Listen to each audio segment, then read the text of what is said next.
you're all Wisconsinites, so I'm sure you're familiar with Bayfield. And I went over there and I spoke to the high school, and it was a really fun event. The kids were just so interested. We talked about ghost stories all day long. And I had so much fun that I went to, if anybody's familiar with Bayfield, there's an old boarding house called Grunke's in Bayfield. It's 150 years old. It started its life as a boarding house, and now it's a bar and restaurant. And then they rent out rooms upstairs. And so I went there for lunch after the event. And I was the only one in there. I was the only one in the restaurant. And this server recognized me. She said, "Oh my gosh, you're Wendy Webb. You write these really good, scary books, and we love them." And she said, "This place is haunted." And I thought, "Really?" And she looked over her shoulder and she said, now I don't remember the guy's name, but what I imagine it was Gary, because if you've read the book, there's a Gary in the book. "Gary, come on out here and tell this gal about how haunted this place is." So Gary lumbers out from the back room and just goes on kind of a rant. And he said, "Listen, every day I look up and one of them's floating through the dining room." So I thought, oh, wow, what a good place to start a book. And I just on the spur of the moment decided I was going to stay overnight, and I stayed a couple of nights there. And that is the setting for the book. It's set in this old boarding house. Now, so I had my setting, but I didn't know what the story was going to be. I always write about a heroine who's kind of finding her way after something has happened in her life. And most of my books kind of start out that way. But I started thinking about what could happen in this boarding house and the people that she would encounter. And I kind of created this situation where there would be summer lodgers. So you could rent the rooms by the month or by the summer. And so the same people would be there. So there's this cast of characters to populate this place. Well, around that same time, something interesting was happening in real life in the house next door to me. My neighbors, a couple who I have based Jason and Gil on, if you've read the book, those are real life people. Names changed to protect the innocent. They're a married couple, and they really did take in the Jason characters. I'll just call him Jason from now on. Jason's former wife, who was suffering from early onset Alzheimer's disease. And she was the most lovely, polite, gracious lady. She was maybe 65 years old. And she looked younger than that, but she had had Alzheimer's for about 5 years.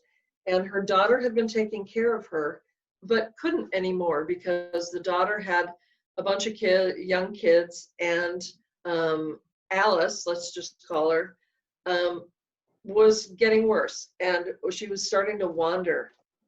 And the daughter just couldn't keep track of her and the kids, and it was just getting hard. And they thought, okay, next step is a nursing home. And so they were looking for nursing homes, and Jason came home just crying one day and said, I don't want to put her in a place where she's not with family. So he and Gil had Alice come live with them for real. And it was just now, years later, I'm getting so that I can talk about it without crying. But to me, it was one of the most beautiful acts of love I've ever seen. And especially Gil, he would come over and we'd drink wine on my front steps, and he'd go, "Well, today she doesn't know who I am and she doesn't know why I'm here."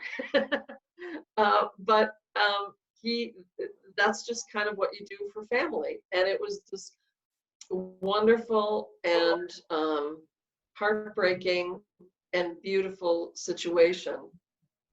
She passed away at the end of that summer, but she got to live the last summer of her life with the great love of her life. And it was just so beautiful. So I thought, oh man, I want to put that in a book someday. So I thought, okay, I've got that part of it. And actually, I sat him down, and when I decided I wanted to put this in the book, I got their blessing to do it. And when the advanced reader copies, because you get when before your book gets officially published, you get these this is one of them actually. They look just like the regular book, but they're to send out to libraries and bookstores and readers to get reviews before your book comes out. And I gave one to them, and they went on vacation. This is just before the book came out. And I got this call from Jason, and he was bawling. I started bawling. Gil's bawling in the background. And we all just cried. They loved the depiction of that situation. And with that, and with my writing about losing a mother, all that stuff's real. Everything that you read in the book, it all happened in regard to Brynn losing her mom. And I've heard from so many readers who say, I just lost a parent, and wow, I really could relate to what you wrote there. I've heard from a lot of people who have relatives and loved ones who have Alzheimer's. And that has been really, it just, the first time, okay, and I'll just admit this, right? As authors, our agents tell us, do not read your own reviews, because there's going to be good reviews and there's going to be bad reviews. But one night, I was kind of up in the middle of the night, and I thought, oh, I'm going to read my 5-star reviews, because I wanted to know, I thought it would just make me feel happy to know that people really like the book. And one of them said, I lost my wife of 63 years to Alzheimer's 2 months ago, and your book helped me put one foot in front of the other. And I read that, and I cried for an hour. It was like, I've never heard that from readers before. I tend to write kind of spooky, fun mysteries, Gothic in genre, and but this was something different again. And I've heard from a lot of people that it has helped them. So I just don't really know how to express how touched I have been by all those people who have been touched by my book. It's been really gratifying. So Jeanette also wanted me to talk about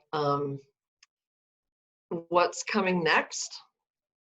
And I just have finished my 7th novel, and it's with the editors now, and we're talking about covers, so it's kind of the fun part, one of the fun parts. And that novel is it's going to be called The Keepers of Metzen Vallow, and it's also set in the same town, fictional town that I've set a bunch of books in now. I call it Wharton. Everybody knows it's Bayfield. And it is set on the island. If you're familiar with that area, there's an island just off shore from Bayfield, maybe a 20-minute ferry ride. It's called Madeline Island. I've called it something else. And I've set this new book there. And the thing that inspired me to write The Keepers of Metzen Vallow is my mother's heritage. I started thinking about, my mom was 100% Finn, the daughter of immigrants. And I started thinking about her heritage and her folk tales. And I researched it a little bit, and I found out that J.R.R. Tolkien used this epic Finnish poem called the Kalevala to write Lord of the Rings. And I thought, what? I didn't know that. He even learned Finnish to be able to read it in the original language. And I thought, what? So I started researching it, and I found that when the Vikings were pillaging and conquering and murdering and going everywhere, they left the Finns alone because they thought that the Finns were wizards and witches and could control nature. And they could control the seas and either give them calm seas or sink their boats. And they could control the weather. Now, I don't know how the Finns pulled this off, but that's what the Vikings thought. And I thought, well, that's really cool. And I thought, I wonder if that was real. And what would it look like if that kind of, because every heritage and every culture has their own folk tales. And I started thinking, what if those folk tales were real? What would that look like in modern day? And so that was the impetus for that story. And I'm really happy with the way it turned out. It's a little bit of a departure. Daughters of the Lake has a lot of that in it. If you've read Daughters of the Lake, it's very, there's a lot of storytelling involved in that book, and not just the main plot, but backstory and kind of folk tales and tales of the region. And this takes out just one step further. It's like, okay, what if those folk tales were alive and happening in modern times, and how would that, what kind of trouble would people get into because they're dealing with these ancient folk tales? So that I'm excited about, and it's going to be coming out, I guess, for Halloween again. So, Jeanette, anything else that I should, I've been babbling on now for about 20 minutes. Okay. Well, one question that came to my mind already, and maybe this will play into your discussion with us, is, different writers have different approaches to their writing. And one thing that always strikes me is how things unfold, and at the end, they turn out to be so much more complicated than you realize that they were going to be from a reader's point of view. So I was wondering, as you're writing, when you sit down to write a story, or a story comes to you, do you kind of know how it's going to end, or do you just start and then it kind of evolves? And yeah, how does that go for you? Yeah, they call it, the seat of your pants. I'm a pantser. I don't know much of anything. I know the location or the setting, and I kind of had an idea of the main character. And for this one, for Haunting of Brynn, I knew that I wanted to put that storyline of Jason and Gil in there, but I didn't want that to be the main thing. I wanted that to be kind of a subplot. But that's really all I knew. And I just started writing. And when I was writing this, I was renting a house in a suburb of Minneapolis here, and I had a real big backyard, and I had a nice deck. And so I wrote a lot of this sitting on my deck in the backyard. And this book is so emotional. I was bawling writing the whole thing. And my neighbors would be like, Wendy, you okay over there? Everything all right? Especially the end. Somebody said that they haven't read the ending yet, so I'm not going to say anything about it. But when you get to the end, just know that I was weeping as I was writing it, and it's my favorite ending of any book that I've written, for sure, and maybe even read. I was so happy with the way it turned out, and even that last line. if any of you have finished it. But yeah, so I really don't know, and that's the fun of it for me. I find I know writers who agonize over the writing process. For me, it's just the opposite. It is such a joy, and it's so much fun. And I think it's because I don't know what's coming. So I'm just as surprised by twists and turns that happen in the plot as readers are, because I don't know either. But a thing that I have had to do is sort of pace myself. So my books are about 100,000 words long. So I just let her rip until I'm at about 50. And then to me, it's like I've described it as kind of climbing the mountain and then going back down. And when I'm at the top of that mountain, now it's time for me to tie everything together and close any loopholes that I've left. And so that, the first 50 is pretty freewheeling, but then the last 50 is, okay, I've got to tie this all together. Because one thing I don't do, and thank goodness I haven't ever had to do, is revise anything. So I kind of keep a big picture of it. I know some writers use Post-it notes and things, and I don't do any of that. It's just more of a feeling, and so that's kind of how it happened. But the new book, the Keepers of Metz and Vallow, that was a little harder to freewheel, because I had to be the folk tales that I've weaved in are real folk tales, and so I had to be authentic about that. And this is the first I've heard of all these Finnish folk tales. But the Finns have, like the Irish have the elves and the fairies, and the Finns have the Vaki, or it might be called Vaki, I'm not sure. But they're like that, and they control nature and animals and sometimes even people. So I had to be really, and it can go bad. And it does go bad. But I had to be careful when I was writing that one.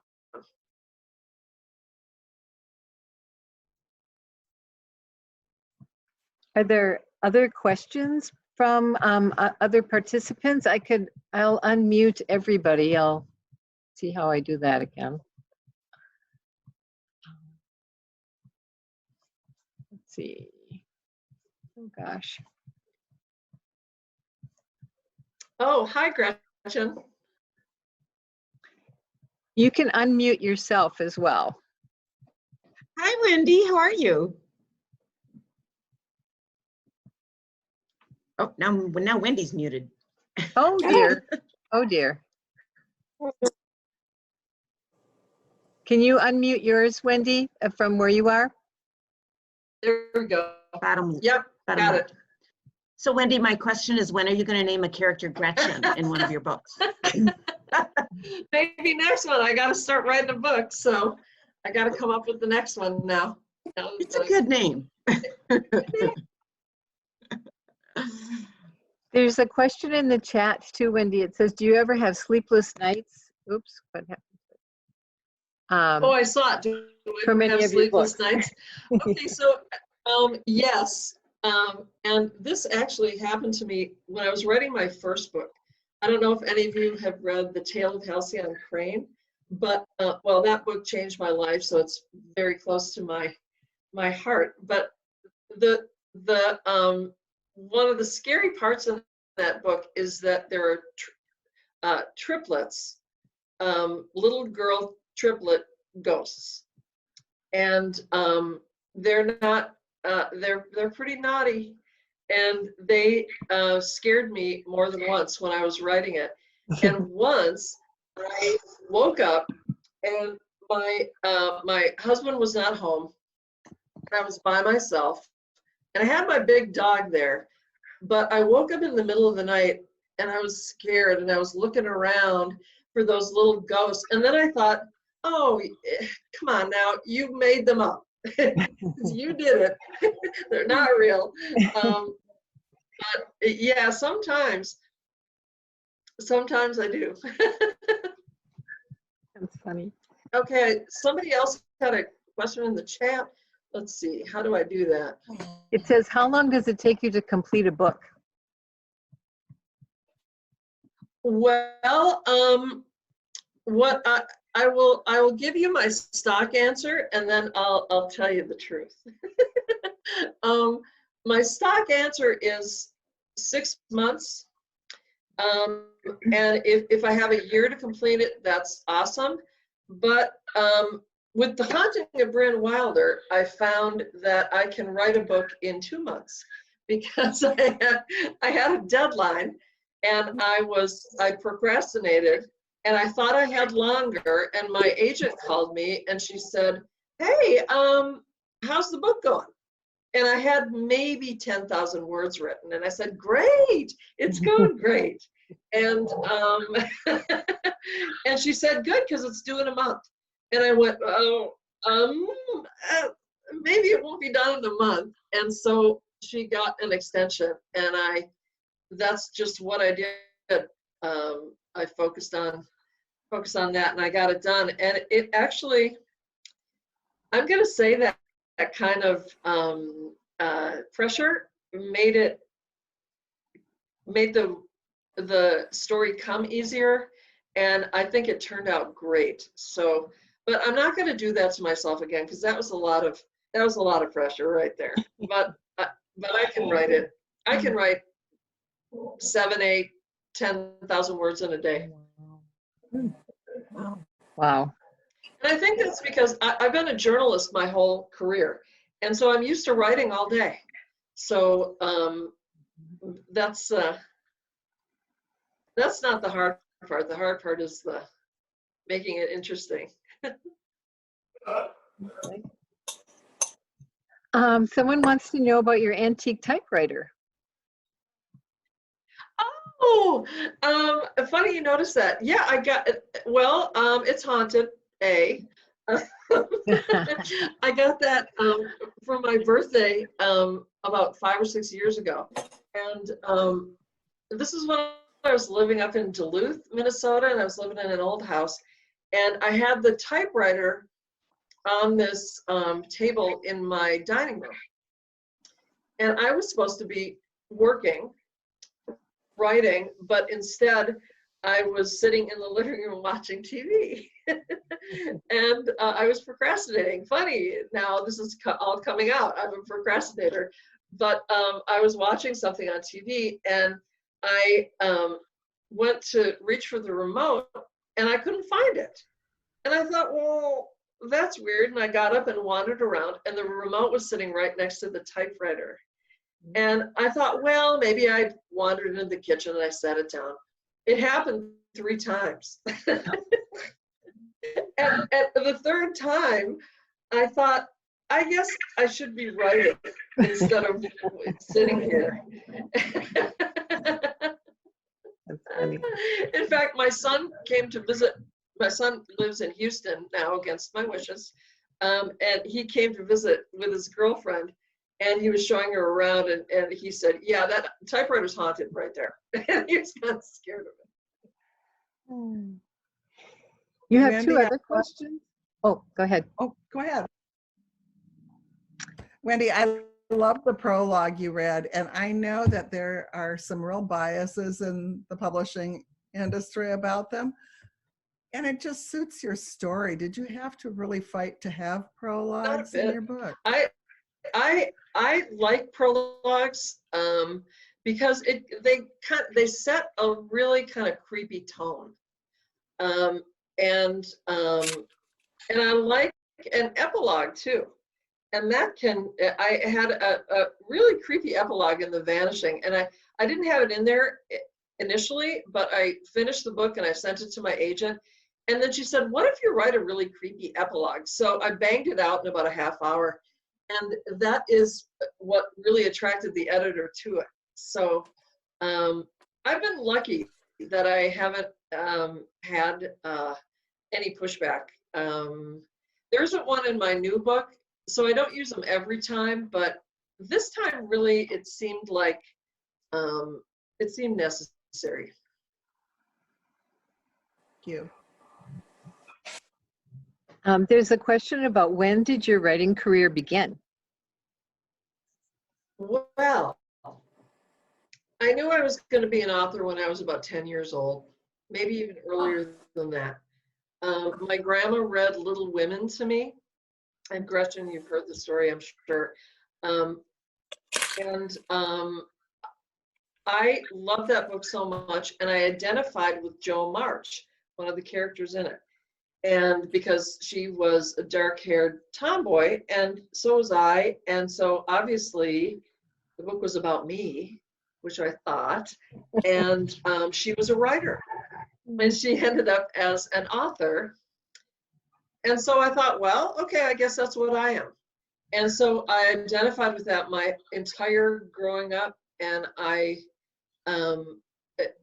got a lot of praise from teachers for my writing. And then when I got out of school, I worked in Washington for 3 years, DC, after college. And then I came back to Minnesota and thought, well, okay, I'm a writer, so I better just start being a writer now. And got a job at a local newspaper here in Minneapolis. And so I've been writing my whole career. My first book was published in 2010, but like I said, I've known that was coming my entire life. And actually, I had occasion a couple of years ago to be out east, and on our way back to the airport, we were going right by Concord, Massachusetts, which is where Louise Alcott's home is, and it's now a museum. And so I said, oh, I gotta stop. I gotta see where she wrote Little Women. And so they were giving tours, and I got the last ticket on this particular tour, and it was me and a group of tourists who did not speak English. No, you're not Joe. Beth, no. I'm Joe. And so we were going through the house, and I was getting really emotional because the book is set in her family home. It's like, oh, there's the living room, there's the dining room, there's, and then we went up to her bedroom, and there was this little desk sitting by a window, and the window looked out over this orchard. And the tour guide said, and this is where Louisa May Alcott wrote Little Women. And I started bawling like a crazy woman, and just like the ugly cry, like Oprah says, the ugly cry, that's what I was doing.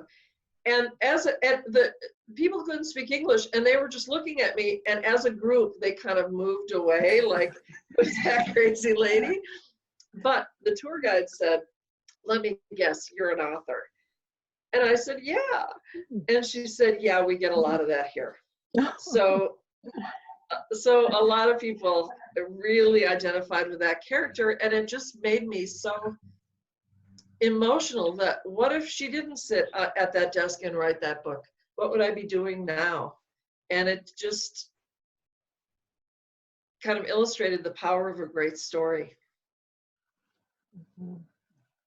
Now I saw a question. I'm not seeing all the questions, but I saw one that said about writer's block. No, I don't get it. I think it's just a matter of sitting down and starting to type. Just write something. And it might not be great. It might not be exactly what you want, but even if you don't know where it's coming from, just start writing. That's what I do. There's really no trick to it. I just start typing words. There was another Wendy, this couple. is Gretchen. Go ahead. There was a question about whether or not you drink wine while you're writing, and if so, what's your favorite kind of wine, and what upstarts Gretchen, your you writing asked that. process?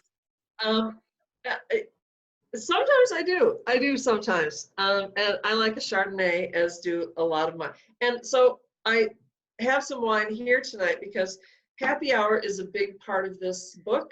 And it's even a part of the ending of the book. So I thought, cheers, it's happy hour. Yeah. Cool. Wendy, this is Gretchen. I have a question. So my friend Becky's on the call and she's from Cumberland. She's the one that pointed this out to me, so I wanted to join. But we're going to get our group together to do a book club next month. No, in March. Which book would you suggest for us to read that would probably bring out the best discussions? Oh, that's like Sophie's choice right there, Gretchen.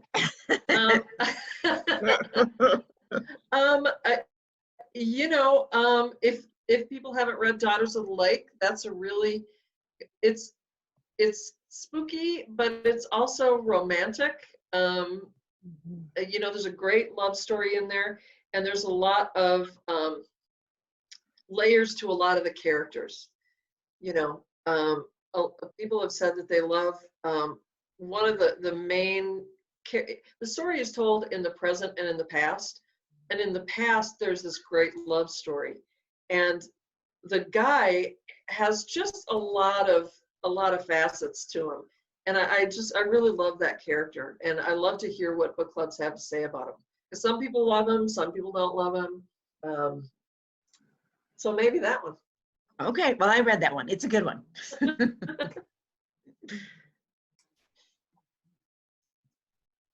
Jeanette, can you see the other questions? Yes. There was one that you've kind of already answered about how long does it typically take to start and finish a novel. And then there was a question a while back about where do you write? I was trying to find that one. And I think you told us, here, do you write at curtain hours or in a secluded area? Oh, no. I know a lot of writers that do have schedules, like they'll wake up and they'll write for 3 hours and then get on with their day. I don't really do that, though. I don't have a set schedule, but a lot of times, especially when I was writing my earlier books, I am not a great sleeper. And so I'll wake up in the middle of the night and I will be wide awake. And that's a really good time to, sit and write a chapter in a scary, kind of spooky novel. The whole house is asleep, even the dog's snoring, so there's no distractions, and that's kind of a good time to do it. But I don't know. I'm sort of a midday sort of person. I know writing is a very difficult process, and it takes its toll, especially like you were talking earlier about having a deadline, and you want to get things wrapped up. So what do you do to refresh yourself or replenish yourself outside of writing? What really stokes you up again, besides drinking wine? Well, I walk the dog a lot. I now have, I've had Malamutes my whole life, and I put them in my books. Now I've got a white German Shepherd, so that's a first. But even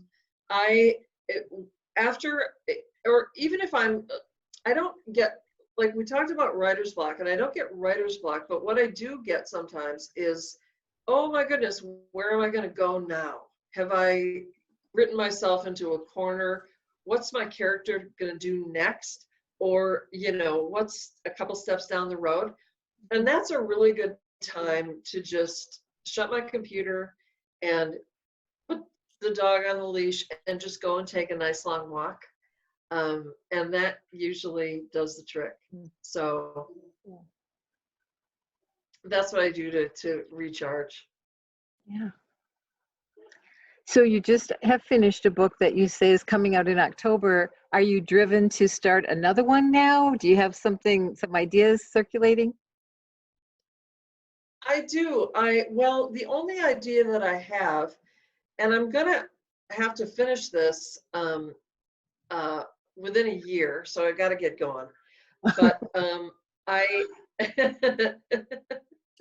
or I could procrastinate for 8 months and then bang it out in 2. But I've set a lot of these books in the same town, but never in the winter. And winter is such a big part of what we deal with here in the Midwest. And especially, you know, Lake Superior in the winter is just so fierce and unforgiving that I think I'm gonna, and the town will be sort of deserted in the winter because it's a tourist town, as Bayfield is. And so I think I'm gonna, this is the only thing I have is I want somebody in her own family home in the winter, in a sort of semi-deserted town. That's all I got. Sounds like a good start. Didn't you have a book? Didn't you have a Yeah. book up by Graham Murray that was in the winter? Oh, well, that actually was it. That's the Vanishing. Yeah. Yes, and that. Oh, so you remember? Yeah, I did. I have a cabin in north of, well, up the Gunflint Trail from Grand Marais, Okay. and I love it up there in the winter so much because it's not crowded, and it's so beautiful, and it's so quiet.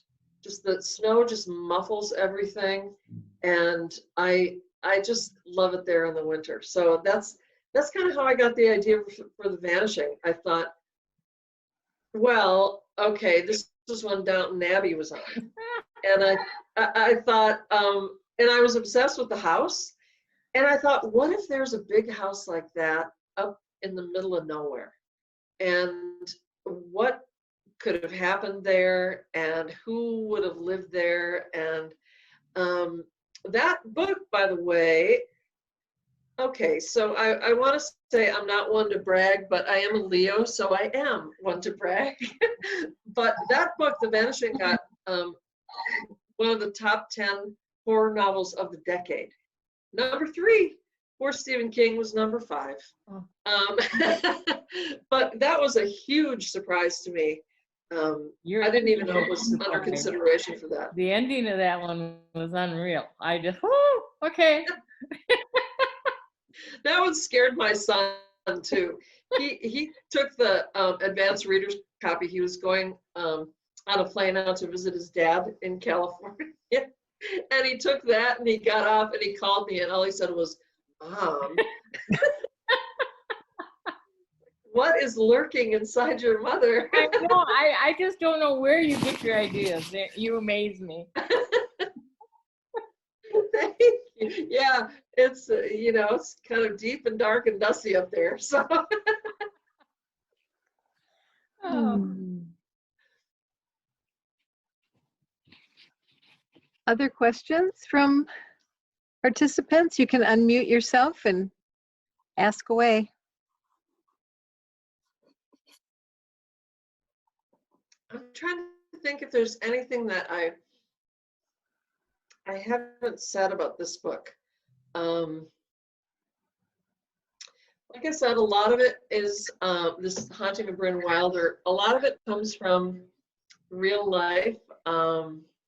Oh, okay, here's one thing. One of my favorite books when I was in high school was The Illustrated Man by Ray Bradbury. Oh. And that, not too many people have read that book, but we read it in our English class and it just stuck with me. And what it is it's a collection of short stories, but they're all tied together. And the prologue is, and Ray Bradbury wrote this in like 1953. And there was this man, they called them hobos back then. And he was sitting by the fire and another man came and said, hey, can I share your fire and, you know, warm up and spend the night here with you, brother? And the guy said, sure. There's only one condition, and that is when we go to bed and I take my shirt off, do not look at me. I'm just telling you, don't look. Of course, when they, go to sleep, they're each in their on their own little blankets, and the guy takes his shirt off and rolls over. Of course, the other guy looks. The man is covered in tattoos, and what this other gentleman sees is that the tattoos start to move and tell stories. Wow. And the short stories in the book are what the tattoos, the stories that the tattoos tell this visitor. They're creepy, but they're also unbelievable. One of them, my favorite one, is called The Veld, and it's these two spoiled kids of rich parents who are living in what really is a smart house. Now, this thing was written in 1953, and everything is automated in the house, and it's like a smart home, and they've got this, basically it's a flat screen TV on the wall of their bedroom that's like a holodeck from Star Trek, and they can play something on this TV, and then they can walk into it. And what their favorite game is to go to Africa to a veldt and to see animals, and it ends badly. But what I can't figure out is how Ray Bradbury thought of that and he probably wrote it in the late 40s because it was first published in 53. And I thought, how in the name of, Leonard Nimoy did you think of this thing? Another story in there is two astronauts who have been on a spacewalk, and their tethers have broken and they're falling to Earth, and their communications between each other, like they have a radio in their helmets, that's still on. So they're talking to each other as they're falling to Earth. And I thought, how are you envisioning a spacewalk in 1953? And so part of that is it's been and actually when I was on tour for Daughters of the Lake, I went to a bookstore in Connecticut, and I told that story and said, yeah, this inspired my next book that I'm just about done with. And a guy was in the audience, and he said, oh yeah, I knew Ray Bradbury, he was my mentor. And I went, what? And then he said, yeah, he gave me the original manuscript of The Illustrated Man. And I said, what? And of course I said, can I see it? And he said, no, you can't see it, but I'll send you a picture of it. It's in my safety deposit box. And this guy was Ray Bradbury's mentor, and Ray Bradbury gave him, and he was a budding writer himself, and Bradbury gave him this manuscript and said, hey kid, here's your retirement in case writing doesn't work out.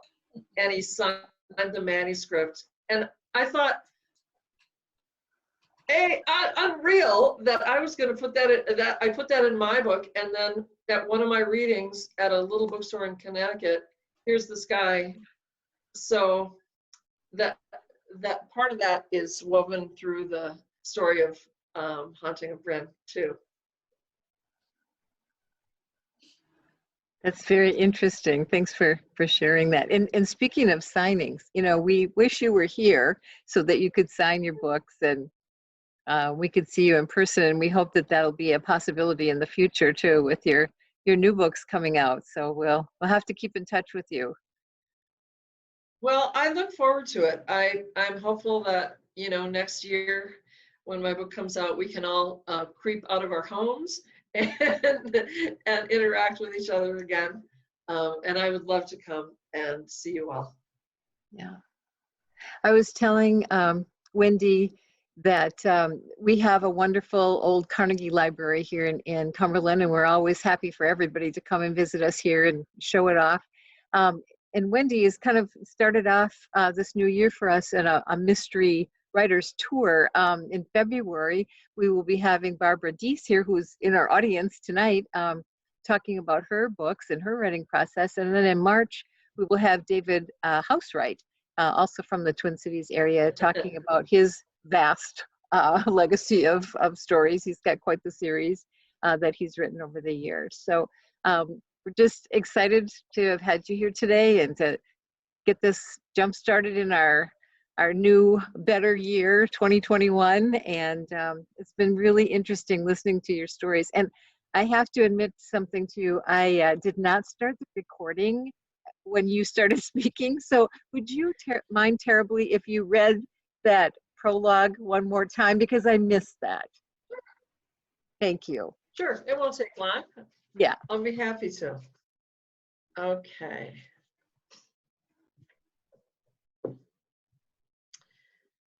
Everyone is haunted by something.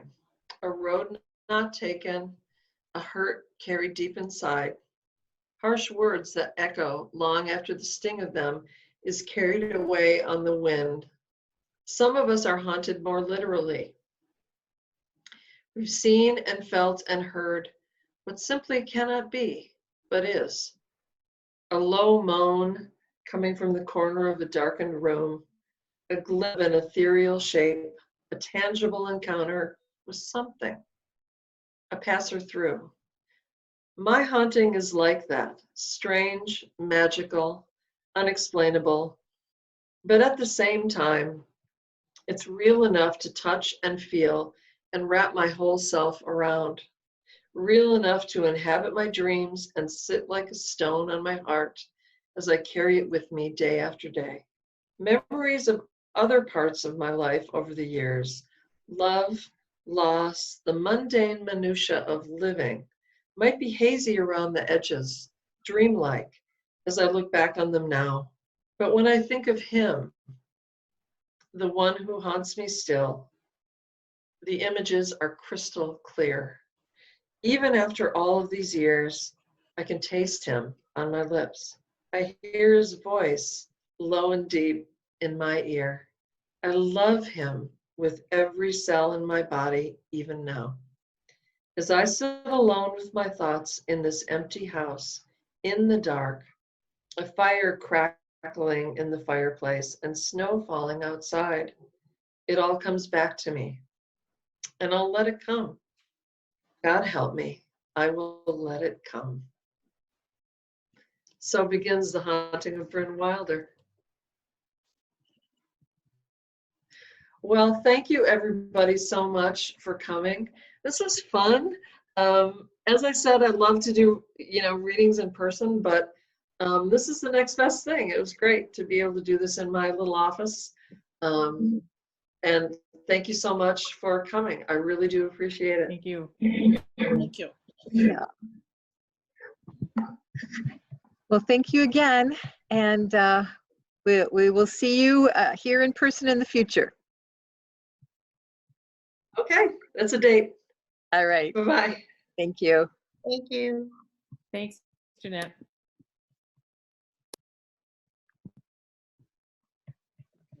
Can you back out of there? I'm gonna see if I can connect to that other one that I was supposed to be at.